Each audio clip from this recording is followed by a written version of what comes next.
I was instrumental in getting them to do a bill of Tennesse Williams one-act plays, all of which I'd had under contract at one time. I'm a little nervous about this because I'm not at all sure I'm right, but I believe I was the first person to ever option Tennessee's work. That's a pretty good story, too. And Tennessee what? Tennessee who? 3-1 actors? You've got to be kidding. That's box office poison. Tennessee, what kind of a name is that? Roughly about the time I did my first television, 37, 38, something like that. I knew a play agent in New York who was to become very famous, called Audrey Wood. And I went to Audrey's office one day and said, I'd like to produce a play. Produce it, not act in it. It doesn't have to have a part for me in it. But I'd like to be instrumental in working with some new writer and getting his work on the stage. I don't know where I got that idea. But she said, let me show you something. And she disappeared into another office, and she finally came back with 3 very slim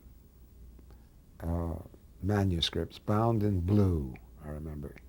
And she handed them to me, and she said, this isn't a play. This is 3 one-act plays by a new writer. Take them home and read them and tell me what you think. And I thought, 3 one-act plays by somebody named what? Tennessee? That's a state, you know. I read them and I thought, oi, these are wonderful. Extraordinarily poetic, true, compassionate. And I went back to see Audrey and I said, I'd like to put these under option. And you find this very hard to believe. But 60 years ago or more than that, I could have got those 3 one-act plays put on for a total of $11,000 for the 3 of them. And I raised 7 of it. And I couldn't raise the other 4. And after 6 months or something like that, perhaps a year, I went back to Audrey and said, Audrey, I can't get anybody to do it. And I can't find the money to do it. One-act plays, you know, and times have changed.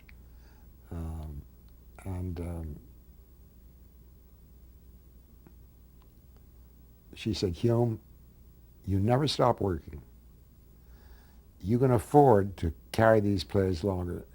It's only $50 a month. That was the old money. And Tennessee needs that money. He's going blind, which was a bit of an exaggeration. He was having a lot of eye trouble. And he's bicycling around the South from one place to the other, and any day I expect to get a telegram telling me that he's been hit by some car or been some... hold on to them for a while. The money is so important to him. So I held them a bit longer. And I met Tennessee.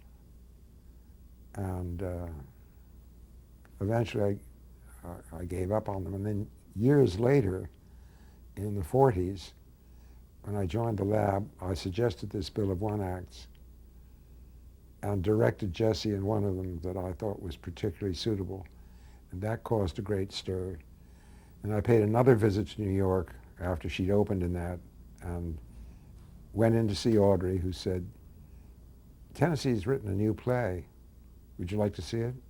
It's got an extraordinary title. And I said, sure, I'd love to see it. What's the title? And she said, A Streetcar Named Desire. And he said, read it. And if you have any ideas as to who could play the leading lady, let me know. And I took it back to California. To California. And I'd read it and I thought, this is a marvelous part for Jessie. But she's English. and this is a dyed-in-the-wool Southerner.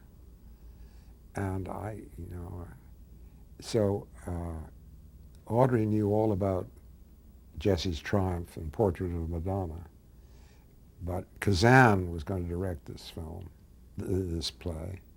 Elia Kazan. Elia Kazan. And it was produced by Irene Selznick. And they both said, we hear she was just wonderful, and but she's English, and she has to play a Southern girl, born and bred here, and we didn't see the production of Portrait of Madonna. And I said, I'll get it on again. I'll see it's put on again. We'll do a revival of it. I was on the board of the Actors Lab, and I knew that I could arrange that. And will you come out and see it? And they said, sure. So she came out, she saw it, and they said, you're the girl. And that was how that happened.